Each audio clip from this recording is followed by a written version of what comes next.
Мы так и ждали, что пока кого-нибудь в городе не убьет, не покалечит, вот эту глыбу нам убирать не будут. Полина Токарева живет в 20-м доме на улице Радищева. Это центр города и дом с наибольшим количеством жалоб в адрес управляющей компании в народном контроле. Это-то еще 65 многоэтажек прикреплены к УК ЖЭУ-3. В последний раз коммунальщиков здесь видели в конце февраля. Мы заходим в подъезд вот здесь. Вы посмотрите на козырек, посмотрите на эту глыбу. Она упала буквально на днях.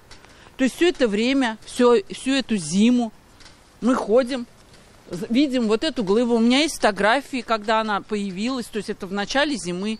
Никто ничего не сшибает, никто ничего не убирает, никто ничем не занимается в нашем ЖЭУ. Доказательства искать не пришлось. Снежные шапки на крышах и ледяные глыбы на козырьках. Как говорят жители, в УК все обращения игнорируют. Я столько заявок давала, чтобы почистили крышу. Бесполезно. На днях я еле успела зайти с коляской в подъезд, и упала глыба. Сейчас только общалась с мастером. Вот. Он сказал, я возьму на карандаш. Хотя я уже давным-давно давала заявку по очистке крыши. Вот здесь аккуратней, пожалуйста, потому что здесь глыбы льда на козырьке лежат. Они могут свалиться в любой момент. На эту УК жалуются и жители 4-го дома на Гагарина. Ходить около подъездов небезопасно. По словам местных жителей, коммунальщики ЖЭУ-3 приезжали сбивать снег с крыши вот этого дома буквально полчаса назад. Но что мы здесь видим? Хоть ледяные обломки и валяются на земле, козырек подъезда до сих пор не очищен, и вот здесь обломки и карнизы. Самый любопытный лидер антирейтинга — сосед исполкома района. Знает об этом и администрация, о том, что кровля находится в плачевном состоянии, рвет козырьки водостока, рвет трубы. В таком состоянии наш дом находится. Это, конечно, стадия разрушения. ЖЭУ все равно. Администрации, которая находится в 100 метрах от нашего дома, видимо, тоже все равно. Мы не знаем, что делать. В администрации района сегодня признали некомпетентность УК ЖЭУ-3. За недобросовестную очистку им неоднократно выписывали предостережения. Огромное количество жалоб к нам поступает постоянно. Если отнести это количество к объему жилого фонда, они в безусловных антилидерах.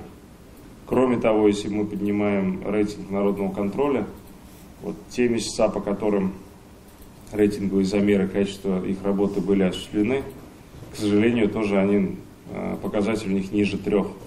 Оценка ниже 3 из 5 однозначно говорит о том, что есть большие вопросы к качеству.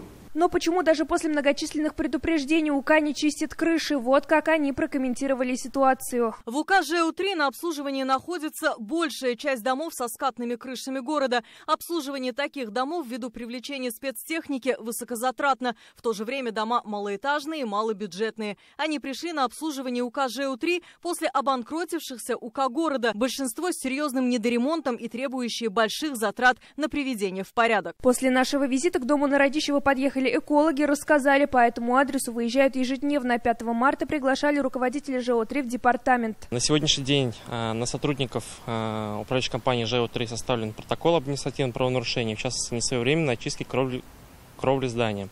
Объезд территории производится ежедневно с целью выявления скопления снежной массы и льда на кровле жилых домов для своевременного реагирования и недопущения нарушений. Как видим, протоколы и предостережения здесь не работают, и ситуация, как с домом на Аминова, может повториться в любой момент. В связи с участившимися инцидентами сейчас проверка всех УК усилится. Решение проблемы взяли на контроль Госжилинспекция и прокуратура. Аделя Закирова, Ира Хабибуллин, ТНВ Альметьевск.